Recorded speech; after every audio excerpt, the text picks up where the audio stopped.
श्री गणेशाय नमः. श्री कुलदेवताय नमः. अवधूत चिंतन. श्री गुरुदेव दत्त. श्री स्वामी समर्थ. जय जय स्वामी समर्थ. देव म्हणतात, बाळा, काळजी करत असशील तर त्या तुझ्या काळजीच्या जागा आता नष्ट होऊन तिथे सुख, समाधान, आनंद येत आहे.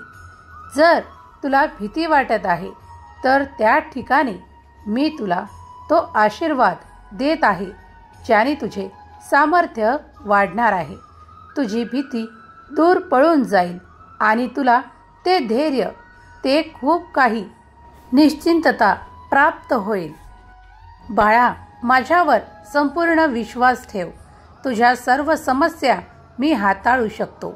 माझ्यावर जर तू पूर्ण विश्वास ठेवलास तर पुढील काळात तुला ते जाणवेल की तुझी एक एक समस्या आता दूर होत आहे आणि तुझे जीवन अगदी सरळ मार्गावर नेण्यात येत आहे. देव आज तुम्हाला सांगत आहेत की तुझ्या संपूर्ण परिवाराचे आणि कुटुंबाचे रक्षण मी स्वतः करत आहे. माझ्यावर विश्वास ठेव. तुम्हाला कधीही कोणताही काही प्रकारचा अनुभव वाईट येणार नाही. तेव्हा आज आणि या क्षणापासून तू माझ्या आशीर्वादाने सुरक्षित आहेस. देव म्हणतात, माझ्या प्रिय मुला, हे दैवी संदेश आणि दैवी आश्वासनाचे शब्द लक्षपूर्वक ऐका. लोक तुमच्यावर टीका करतात किंवा थट्टा करतात, पण त्याचे शब्द तुम्हाला प्रभावित करणार नाहीत. तुमची भूतकाळातील पापे आणि अपयशामुळे तुमच्याबद्दलची माझी धारणा बदलत नाही, कारण मला तुमच्या अंतःकरणात खरा पश्चाताप आणि खात्री दिसते. तुझे माझ्यावरील प्रेम मला मनापासून प्रेरित करते आणि माझे तुझ्यावरील प्रेम तुला विजय मिळविण्यास आणि विजयासाठी सामर्थ्य देते. देव म्हणतात, जेव्हा तू त्या सामर्थ्याकडे वळतोस तेव्हा तुला आणखीन आनंद प्राप्त होऊन तू एक मोठा विजेता होतोस. बाळा, मी तुला ते सामर्थ्य देऊ इच्छितो. तू आज जरी काही अडचणीत असशील तर डोळे बंद करून देवाचे स्मरण कर आणि देवाचे चिंतन कर. तू जेव्हा चिंतन करशील आणि स्मरण करशील तेव्हा मी माझा हात तुझ्या मस्तकावर ठेवून तुला तो आशीर्वाद प्रदान करेल आणि काही क्षणात तुम्ही पाहाल की तुमच्या परिस्थितीत, तुमच्या त्या कठीण प्रसंगात तुम्हाला तो मार्ग जाणवू लागेल जो तुमच्यासाठी देवांनी निवडून दिला आहे. देव तुमच्यासाठी अनेक मार्ग तयार करत आहेत. त्यावर तुम्ही विश्वास ठेवून चालावे अशी देव तुम्हाला आज्ञा करतात, कारण तुम्ही जर देवांवर विश्वास ठेवून त्यावर चाललात तर तुम्हाला ते समृद्धीचे क्षण, आनंदाचे क्षण आणि तुम्हाला देवाकडून ते चमत्कार प्राप्त होणार आहेत. तेव्हा निश्चिंत राहा आणि देवाच्या आशीर्वादांच्या मार्गावर पुढे चालायला तयार व्हा, कारण तिथे तुमच्यासाठी नैराश्य नसेल, ती चिंता नसेल, ते भय नसेल आणि तुमच्यासाठी मार्ग खूप अगदी सोपा आणि सहज असेल. त्यावर तुम्ही चाललात की तुम्हाला लागणारे ते सर्व काही मार्गात प्राप्त होईल. देव म्हणतात, बाळा, तू जर त्या मार्गांवर चाललास तर तुला माझे चमत्कार देखील प्राप्त होतील. तुम्ही त्या कार्यासाठी माझी खूप काही प्रार्थना करत आहात. मी जाणतो त्या सुखासाठी तुम्ही खूप धडपड करत आहात. आता ती वेळ लवकरच येणार आहे जिथे तुम्ही ते सुख प्राप्त करणार आहात, ते आनंद प्राप्त करणार आहात. तेव्हा निश्चिंत व्हा. अगदी तुमच्या मनाप्रमाणे काहीतरी खूप छान घडणार आहे जे तुम्ही खूप दिवसांपासून इच्छिलेले आहे. देव तुमच्या मनाच्या विरुद्ध काहीही करू इच्छित नाही, तेव्हा तुम्ही देवाचे धन्यवाद करा. कारण देव तुमच्या मनाप्रमाणे, तुमच्या आवडीप्रमाणे ते तुम्हाला प्राप्त करून देऊ इच्छितात. जेव्हा तुमच्या मनाप्रमाणे होते त्यातून तुम्हाला अधिकच आनंद प्राप्त होतो. देव म्हणतात, पण प्रत्येक वेळेस तुझे मन जे इच्छिल ते बरोबर आहे की नाही हे पडताळल्याशिवाय मी तुला ते देणार नाही. बाळा, जे तुझ्यासाठी योग्य असेल आणि जे तुझ्यासाठी सर्वोत्तम असेल ते मी तुला देईन. कारण मी तुझा निर्माता आहे, मीच तुझा पिता आहे.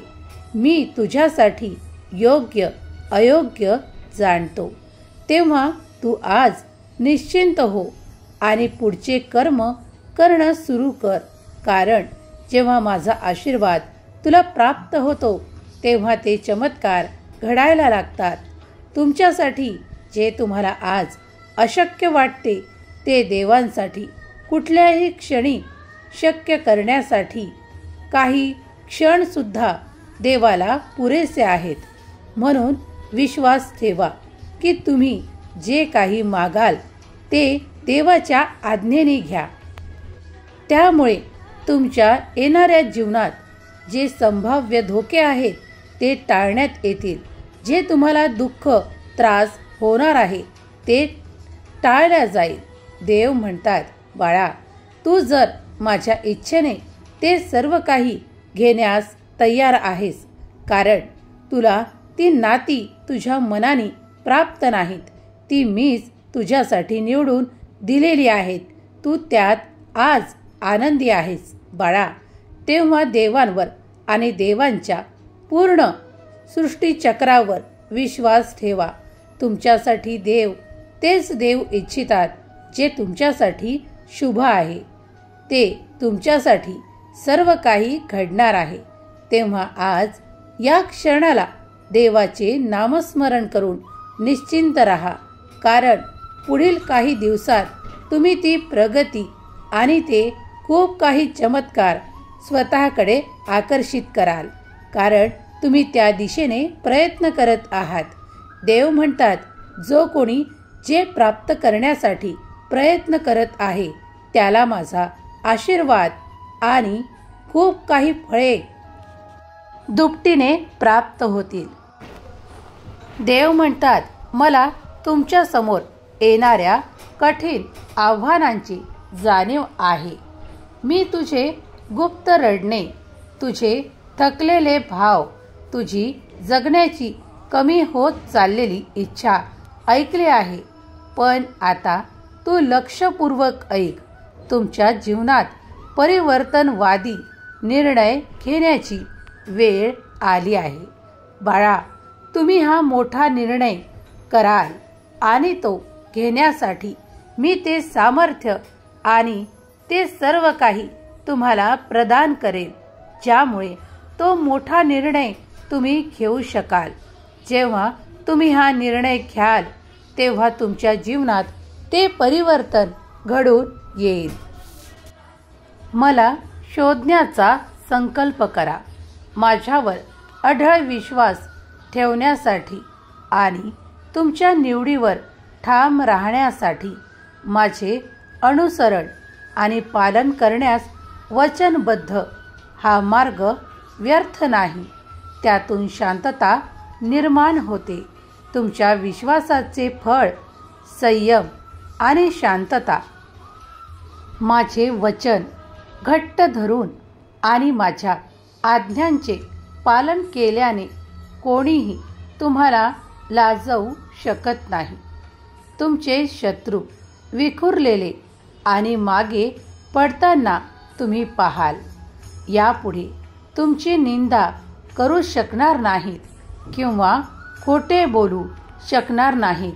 कारण ते मी तुमच्या भोवती ठेवलेल्या संरक्षणात्मक ढालचे साक्षीदार आहेत.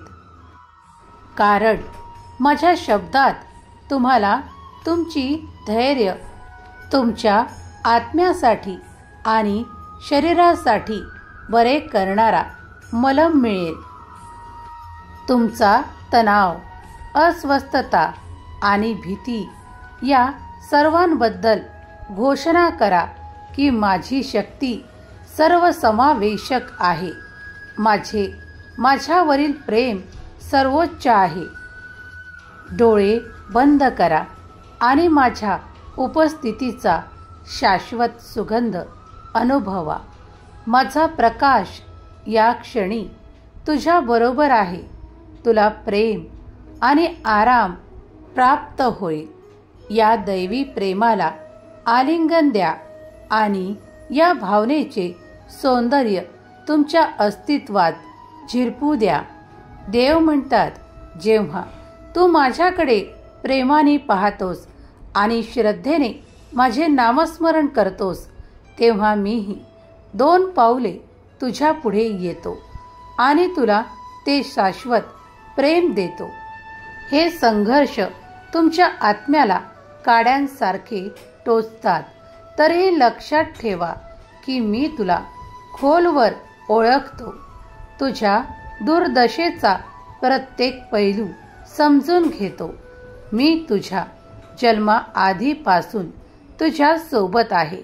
माझ्या अनोख्या पद्धतीने तुला मार्गदर्शन करत आहे.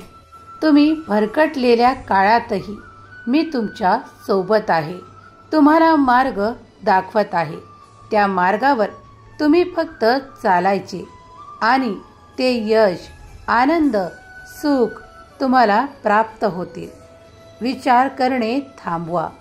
देवाच्या शक्तींवर विश्वास ठेवा. देव आज तुमच्या समोर उपस्थित आहेत. ते तुमचे सर्व काही चांगले करायला, तुम्हाला ते आशीर्वाद द्यायला जे तुम्हाला या क्षणाला आवश्यक आहेत. तेव्हा देवाचे नामस्मरण करा. देवाच्या चिंतनात राहा. देवांजवळ ती प्रार्थना करा ज्यामुळे तुमचे प्रश्न सुटतील. देवांवर कधीही अविश्वास दाखवू नका, कारण तेच तुमचे निर्माता आहेत. तुमच्यासाठी काय योग्य हे देवच ठरवू शकतात. तेव्हा सर्व काही देवांच्या चरणावर सोपवून निश्चिंत व्हा. श्री स्वामी समर्थ नामाचा जयघोष करा. अगदी पुढल्या क्षणाला सुद्धा तुमच्या इच्छा देव पूर्ण करतील यावर विश्वास ठेवा. तुमच्या घरात, तुमच्या संपूर्ण कुटुंबावर देवांचा आशीर्वाद निरंतर राहो. तुमच्या घरी ती सुख, समृद्धी, ते आनंद लवकरच येवोत. हीच स्वामी माऊली चरणी प्रार्थना. तुमच्या काही मनाला जर इजा झाल्या असतील तर त्या देव आपल्या प्रेमाने पुसून काढोत. हीच स्वामी माऊली चरणी प्रार्थना. श्री स्वामी समर्थ. जय जय स्वामी समर्थ.